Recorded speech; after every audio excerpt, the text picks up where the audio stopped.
The hotel room door slammed shut behind me with a finality that echoed through my bones. Mark's voice cut through the marble hallway like a blade. "Figure it out yourself, Sarah. I'm done babysitting you." I stood there in my evening dress, clutching my purse, watching my husband of 8 years walk away without looking back. We were in Monaco, 3,000 miles from home, and he had just canceled my return ticket. "Mark, wait." "No." He spun around, his face twisted with disgust. "You embarrassed me tonight at the gala." I stutter through conversations with my business partners, acting like some small-town nobody. The words hit harder than a slap. Behind him, I saw her, Jessica from his office, stepping out of the elevator in a red dress that cost more than my monthly salary. She wrapped her arm around his waist possessively. "Ready, darling?"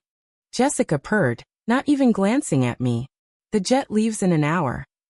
My stomach dropped. Their jet. The company jet TAS, supposed to take us both home tomorrow. Mark's smile was as cold as winter. "Sarah, meet my new business partner." And so much more. Jessica finally looked at me, her expression dripping with mock sympathy.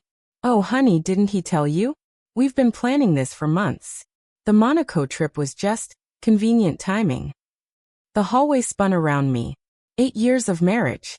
8 years of supporting his career, moving cities for his promotions, playing the perfect corporate wife.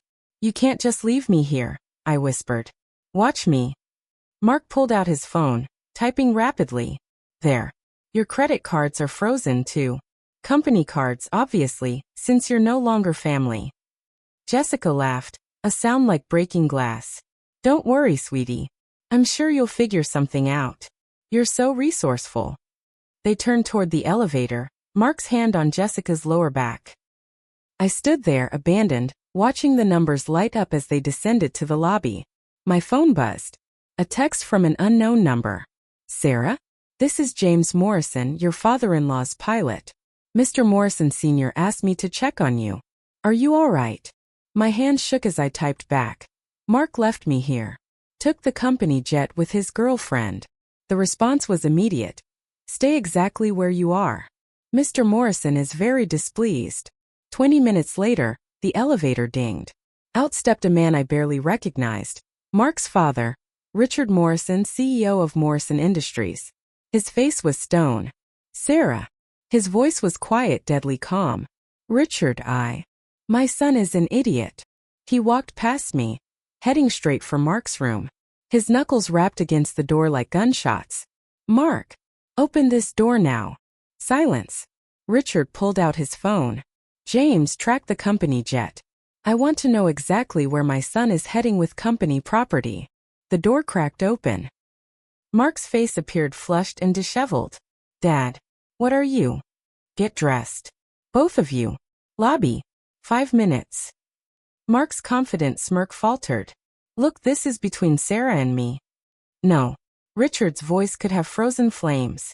"This is between you and a $50 million merger that hinges on your reputation." The Beaumont family specifically requested Sarah attend the signing ceremony in Paris next week. I watched Mark's face drain of color. The Beaumont deal. His career-defining moment. They what? Charles Beaumont's daughter specifically asked for Sarah. Said she was the only Morrison wife with class and intelligence. Richard's eyes were laser-focused. "Imagine my surprise when James called to tell me you'd abandoned her in Monaco."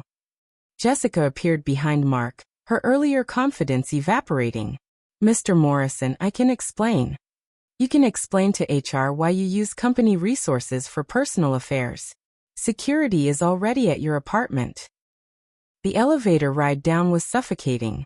Mark kept glancing at me, his earlier cruelty replaced by panic. Jessica stood in the corner, frantically texting. In the lobby, Richard turned to his son with surgical precision. "You have 2 choices, Mark. Apologize to your wife, fix this marriage, and salvage the Beaumont deal. Or hand in your resignation, and watch someone else take over the company you'll never inherit." Mark's voice cracked. "Dad, you can't be serious. I built this company on integrity and respect. You just demonstrated neither." Richard's gaze shifted to Jessica.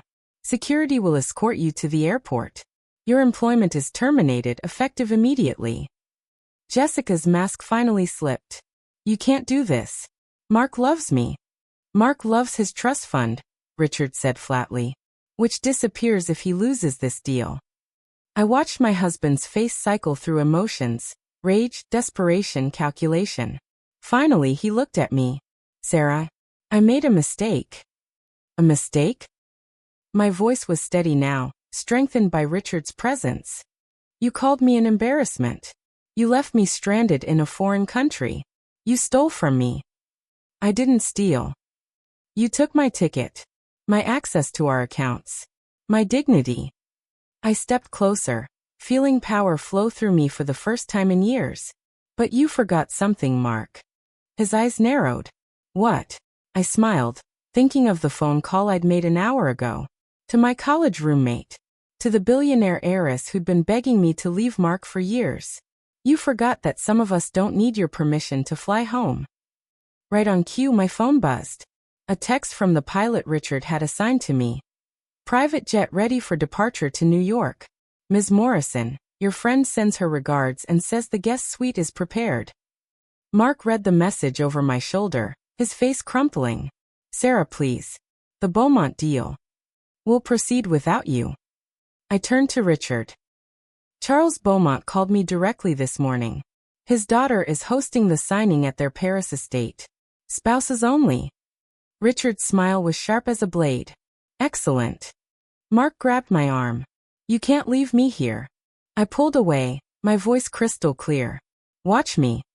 As I walked toward the lobby doors, I heard Jessica's heels clicking frantically behind me. Sarah, wait. I can fix this. I didn't turn around. The private jet was beautiful, all cream leather and mahogany. As we lifted off over the Mediterranean, I watched Monaco shrink below us. My phone showed 17 missed calls from Mark. I turned it off and ordered champagne. For hours later, we touched down in New York. By morning, the Beaumont deal would be mine to handle. Mark's career would be in ruins.